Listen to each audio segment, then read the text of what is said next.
എടാ ഇൻട്രോവേർട്ടായിട്ടിരിക്കുക, അതായത് കുറച്ച് ഒറ്റയ്ക്കിരിക്കുക, ഒറ്റയ്ക്ക് എനിക്ക് എൻ്റെ കൂടെ ആരുമില്ലെങ്കിലും കുഴപ്പമില്ല എന്നൊക്കെ അങ്ങനെയൊക്കെ പറഞ്ഞ് ജീവിക്കാൻ പറ്റുന്നതെന്ന് പറഞ്ഞാൽ വളരെ അനുഗ്രഹമുള്ള കാര്യമാണ്. അങ്ങനെയൊക്കെ നിൽക്കാൻ പറ്റുന്നുണ്ടെങ്കിൽ എനിക്കത് പറ്റും. എനിക്ക് എത്ര നാൾ വേണമെങ്കിലും ഒറ്റയ്ക്ക് ഇരിക്കാം, ആരും ഇല്ലെങ്കിലും കുഴപ്പമൊന്നുമില്ല. നിങ്ങൾക്ക് ഒറ്റയ്ക്ക് ഹോട്ടലിൽ പോയി ഫുഡ് കഴിക്കാൻ പറ്റുമോ? അടിപൊളി, നല്ല കാര്യം. ഒറ്റയ്ക്ക് എവിടെയെങ്കിലും പോയി ട്രാവൽ ചെയ്യാൻ പറ്റുമോ? നല്ല കാര്യം. അങ്ങനെയൊക്കെ ചെയ്യാൻ പഠിക്കണം. കാരണം എന്ന് വെച്ച് കഴിഞ്ഞാൽ നമ്മുടെ കൂട്ടത്തിലുള്ള ആൾക്കാരൊക്കെ എപ്പോഴാണ് അവോയ്ഡ് ചെയ്ത് പോകുന്നത് നമുക്ക് പറയാൻ പറ്റില്ല. അങ്ങനെ അവോയ്ഡ് ചെയ്ത് പോകുന്നുണ്ടെങ്കിൽ നമ്മളൊരിക്കലും അവരുടെ പുറകെ പോകാതിരിക്കുക.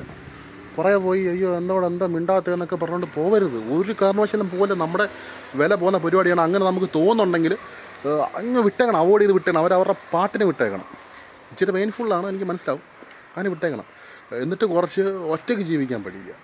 അതാണ് ഏറ്റവും വലിയ ബ്ലെസ്സിങ് എന്ന് പറയുന്നത്. ഒറ്റയ്ക്ക് ഇരിക്കാൻ പറ്റുമോ, അതാണ് ഏറ്റവും കൂടുതൽ സന്തോഷം. ഞങ്ങൾ ശീലിക്കുക, ഒറ്റയ്ക്കിരിക്കാൻ ശീലിക്കുക. ഇപ്പം ഇനി വളർന്നു വരുന്ന പിള്ളേരോടൊക്കെ ഇനി പറയുക, ആരിൽ നിന്നും ഒന്നും എക്സ്പെക്റ്റ് ചെയ്യരുത് എന്ന് കൂടെ പറഞ്ഞ് പഠിപ്പിച്ച് കൊടുക്കുക. അതാണ് നല്ലത്.